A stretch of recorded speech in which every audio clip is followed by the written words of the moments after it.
Hi guys, welcome back to my YouTube channel. Today I'm gonna share with you the creative process to create a collection. I like to start with a mood board. A mood board, if you don't know what it is, it's basically a image that kind of tells a story and tells what your inspiration is, basically. And inspiration can be literally anything. I mean, it can be the Mona Lisa, it can be your trip to Bali and the Hindu culture, it can be anything. I will tell you on this video what my inspiration is for the next collection. But yeah, I wanted to share with you basically what a creative process looks like in a few videos. So this will be like a mini series, and this video specifically will be the 6 steps for a mood board. I hope you enjoy it, guys. Okay, so the first step for a mood board is to brainstorm.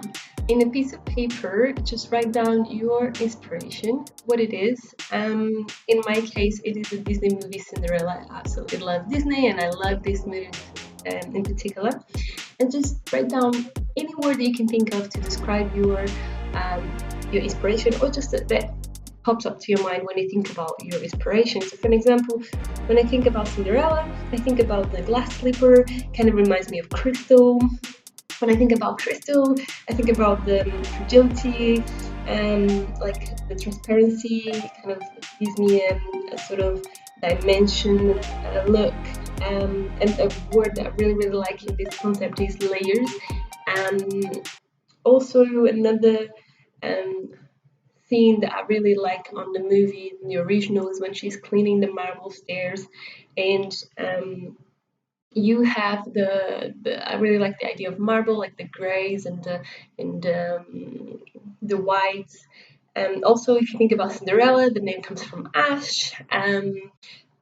Ash connected to dirt, and once again grays and whites, and blacks. And you start writing down all of these words that will help you to build your inspiration, or help to tell a story. Next step, so step number 2, is to choose your keywords. So on all of those words that you just wrote down, go ahead and choose the ones that you really would like to use to describe your collection. So for an example, I really like the word layers. It actually showed up in more than one of my thought of ideas. So I'm sure I will use in my collection. And on the side, you can start drawing a few little ideas that can help you start building that story. Another word I really like was the word transparency and like see-through materials. I'm thinking to use kind of lightweight materials, and also the embroidery. So I just really want to use embroidery into my collection. I think it will give a very nice detail, tell the story that I'm trying to tell, and also the stitches that I want to use in the embroidery will be like those that you can see through, and once again show the layers.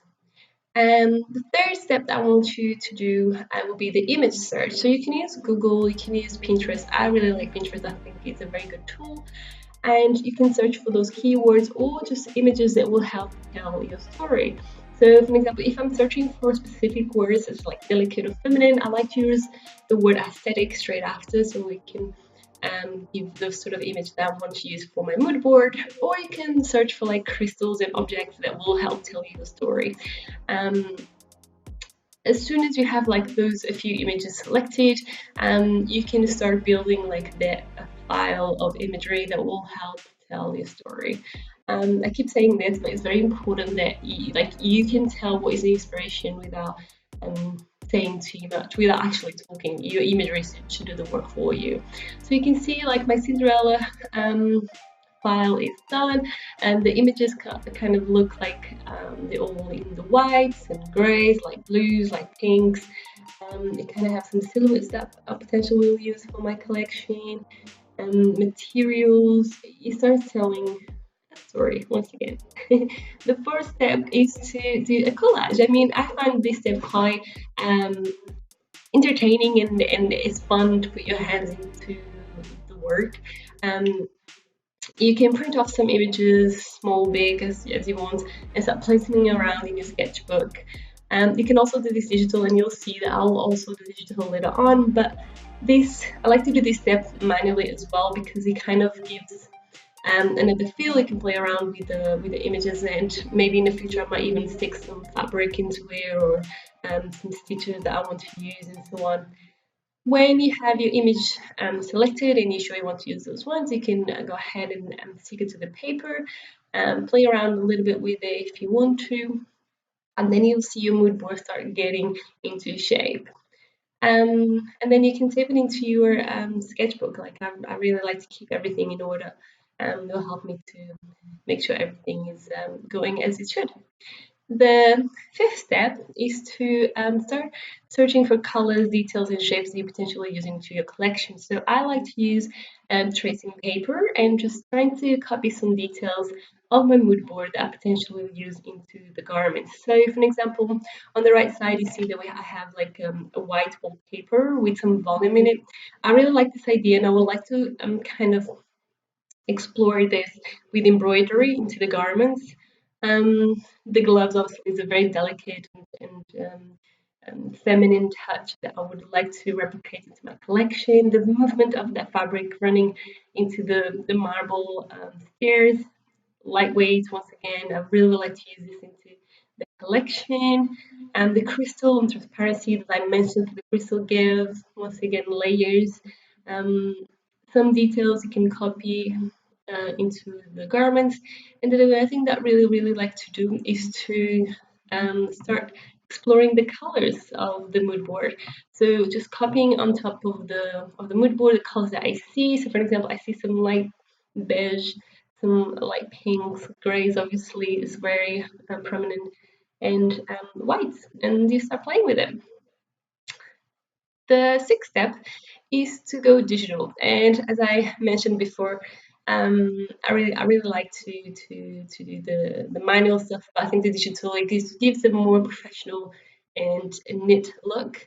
You don't have to do this if you don't want to, but as I said, I just think it is a little bit more professional, and you actually can play a little bit more with the imagery because you can change colors and so on. I use Photoshop and Illustrator a lot, so I'm used to it. But if you know, like I really recommend you to start learning. There's a lot of things on the internet that you can access for free to start learning those skills. I think is very important, especially if you want to work in industry in the industry. I mean, working for somebody else. This is very important. A skill that a lot of people ask for. So yeah, you can play around with the images. I actually ended up adding one more image to my digital mood board than I had on the paper version. Um, Honestly, the way that I do my mood boards, I don't really play a lot with um, like changing the images a lot or do fancy smooth transitions. Like I just like it very almost like if it is a collage but digital. Um, I wanted to use the carriage at the beginning, but I ended up not using it. I thought it was too much visual information. But all the images that I select kind of tells the story that I'm trying to tell, which is you have the marble stairs of her running around after midnight. You have the moon with a hand kind of ticking midnight. You have the horse. You have the crystal that resembles the the glass slipper, and all of these little details start telling a story. Once you have your mood board done, you can start playing around with colors. And um, on digital, it's much easier to do than actually the paper version because you can actually select the color of the mood board and then copy into like a circle, square, whatever you want to use it, like a splash of the pencil, whatever you want to use it. I chose to use circles for this one. I ended up with five colors. Um, some of them will be like the main colors. Some of them will be like more secondary colors. So like the white and the gray, I really want to have it as the main colors, and then the other like light pinks and beige and the dark gray will be like a secondary color. And your mood board is complete. So this is more or less what it looks like afterwards. Um, as I said, you have something that I really love about this mood board is the wallpaper and the door and details, embroidery, and the very lightweight fabric on the top left, and the crystal. So like those are the main key stories that I want to then replicate into my my collection, into the details that go into the garments, and so on. The colors, they're not very contrasty, like they're kind of neutral and low down, but this is the look that I really want to achieve. So that's it. So that's it, guys. I hope you enjoyed this video. It's simple and quite straightforward. You can utilize this and change it and make it your own. And yeah, in the next videos I'll show you exactly what the next step is into the creative process, some illustrations, like building those keywords and those imagery into the actual garments, well, into the drawings of those garments, and then going forward into actual garments, and how can you translate each and every detail into the clothing. I'm so excited to share this with you guys. I hope you enjoyed it. If you have any questions, if you have any ideas, if you think, oh my gosh, this I saw this I don't know, color that will look so good on your collection, feel free to comment down below. I will read it. I'll try to reply to all of you, and yeah, thank you so much for the support, and don't forget to subscribe, hit the like button if you enjoyed this video, and thank you so much. I'll see you next time.